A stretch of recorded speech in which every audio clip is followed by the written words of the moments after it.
Nišu, a upravo letim na kraj svijeta.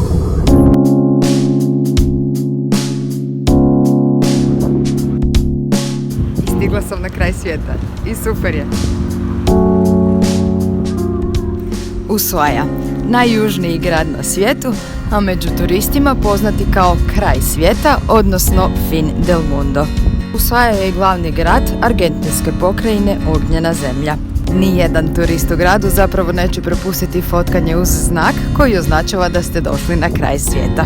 Super je što na kraju svijeta uz zastavu Argentine i Ognjene zemlje vijori i hrvatska zastava, a sve zahvaljujući trudu hrvatske zajednice i Hrvata koji tu žive još od prije početka Prvog svjetskog rata. Ushuaia je i kraljica Beagle kanala, pa ćete vožnjom istim ovaj kraj i najbolje upoznati.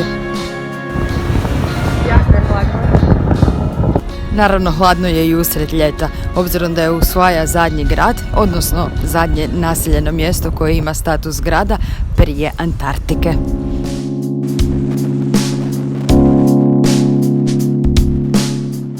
Vrhunac vožnje Beagle kanalom je ako uspijete pri tome uloviti i kitove.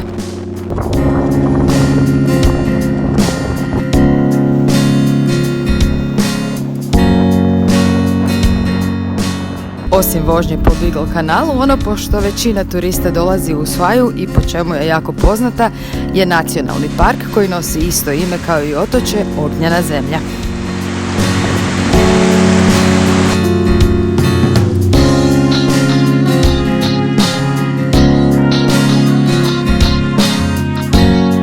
Vodopadi, šume, jezera, planine, glečeri, sve se to izmjenjuje u parku, samo ovisi o vama koliko dana imate za istraživanje i koliko ćete od toga doživjeti. Dok su najpopularnije staze ona uz jezero i uz Beagle kanal.